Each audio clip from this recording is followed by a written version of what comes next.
আসসালামু আলাইকুম। আমি আবারও নিয়ে আসলাম একটা নতুন রেসিপি। তো আজকে আমরা কর্নফ্লাওয়ার দিয়ে কিভাবে স্যুপ রান্না করতে হয় সেটা দেখাবো। তো সেটা দেখানোর জন্য দেখুন, আমরা আগে কর্নফ্লাওয়ার চেলে নিতেছি। চেলে নিয়ে ভালো করে ছাঁকনি দিয়ে চেলে নিতে হবে, পোকামাকড় থাকলে সমস্যা। তো আমরা ভালো করে চেলে নিতেছি। দেখুন, আমরা ভালো করে চেলে নিয়ে তারপরে আমরা রান্না করব। তো আমাদের চালা হয়ে গেছে, এখন আমরা পরিমাণ মতো পানি দিয়ে দেব। দেখুন, আমরা পরিমাণ মতো পানি দিয়ে দিতেছি। আমরা পরিমাণ মতো পানি দিয়ে দেব। পানি পরিমাণ মতো দেওয়া হয়ে গেলে নাড়াচাড়া করব। নাড়াচাড়া করে সুন্দর করে মিশিয়ে নিতে হবে। দেখুন, তো আমরা এখন সুন্দর করে মিশিয়ে নেব, নিচে যাতে জমাট বাঁধা না থাকে সেদিকে খেয়াল রাখতে হবে। তো আমরা এখন পরিমাণ মতো পানি দিয়ে মিশিয়ে নিতেছি। দেখুন, সুন্দর করে মিশিয়ে নিতে হবে যাতে জমাট বাঁধা না থাকে নিচে, সেদিকে খেয়াল রাখতে হবে। সঠিক পদ্ধতিতে রান্না করতে হবে। তো দেখুন, আমরা সুন্দর করে মিশিয়ে নিয়েছি। এবার আমরা বলক আসা অবধি নাড়াচাড়া করতে থাকব। নাড়াচাড়া করার পরে বলক আসা অবধি নাড়াচাড়া করতে হবে। আমার পানি একটু কম হয়েছে, তাই আর একটু পানি দিয়ে দিলাম। একবারে পাতলা করে এটা গোলাতে হবে। তো আমি আবার একটু পানি দিয়ে নিয়েছি। দেখুন, এখন পাতলা হয়েছে। দেখুন, তো এখন আমরা একটা বলক আসা অবধি ওয়েট করব। তো এখন আমাদের আস্তে আস্তে নাড়াচাড়া করতে হবে যাতে ভিতরে না লেগে যায়, সেদিকে খেয়াল রাখতে হবে। আমরা এখানে দুটো ডিম নিয়েছি, দুটো ডিম দিয়ে দিব স্যুপের ভিতরে। তো আপনারা সবাই কম বেশি স্যুপ খান, কিনে খান, রান্না করে খান, এটাই স্বাভাবিক। কম বেশি স্যুপ সবাই খায়, কিন্তু আমার রান্নার রেসিপিটা ফলো করেন, তাহলে আপনারা দেখতে পারবেন কীভাবে কর্নফ্লাওয়ার দিয়ে স্যুপ রান্না করতে হয়। তো আমি আজকে রান্না করতেছি। দেখুন, সাধারণ মতো লবণ দিয়ে দেব। স্বাদ অনুযায়ী যে যতটুকু লবণ খান স্বাদ অনুযায়ী লবণ দিয়ে দিবেন। আমি দেখুন স্বাদ অনুযায়ী লবণ দিয়ে দিতেছি। তো আজকে আমার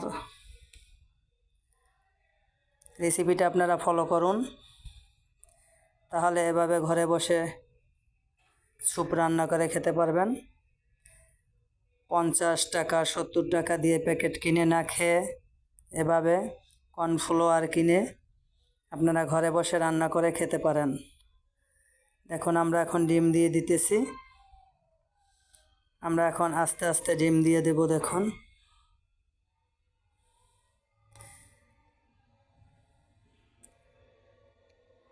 ডিম দিতে হবে, নাড়তে হবে, দিতে হবে, নাড়তে হবে, ভালো করে নাড়াচাড়া করতে হবে। তো আমার ডিমটা আজকে একটু বেশি ফেটা হয়ে গেছে, আপনারা একটু কম ফেটবেন। যার কারণে আমার ডিমটা বেশি ফেটা হয়েছে, এই কারণে ডিমটা দেখা যাচ্ছে না। আমি দুটো ডিম নিয়েছি, তারপরেও দেখা যাচ্ছে না। তো দেখুন, এভাবে আমরা কিছুক্ষণ নাড়াচাড়া করে মিশিয়ে নেব।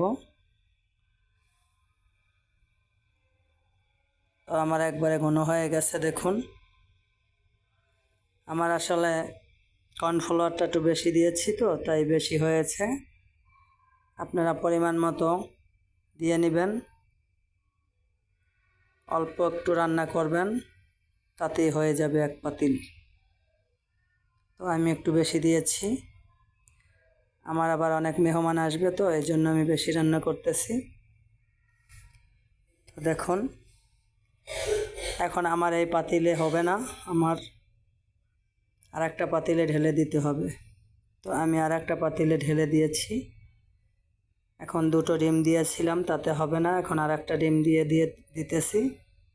দেখুন 3টে ডিম দিয়েছি। আপনাদের স্বাদ অনুযায়ী আপনারা 3টে 4টে যে কয়টা মনে চায় সেই কয়টাই ডিম দিতে পারবেন, সেটা যার যার ব্যক্তিগত।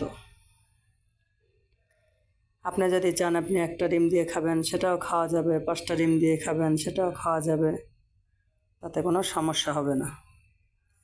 তো আমরা দেখুন আর একটা ডিম দিয়ে নাড়াচাড়া করতেছি। এখন নাড়াচাড়া করে আমরা এখন মশলার প্যাকেট আছে, ম্যাজিক মশলার প্যাকেটটা আমরা দিয়ে দিব।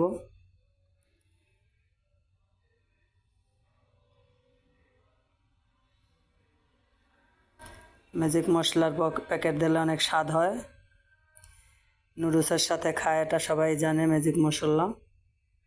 তো এটা আমরা এখন দিয়ে দেব। আস্তে আস্তে করে অল্প অল্প করে দিতে হবে আর নাড়তে হবে।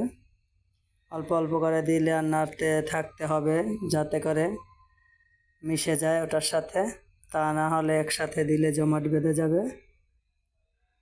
আস্তে আস্তে করে দিতে হবে। দেখুন আমরা আস্তে আস্তে দিয়ে দিতেছি, আপনারা সবাই দেখুন।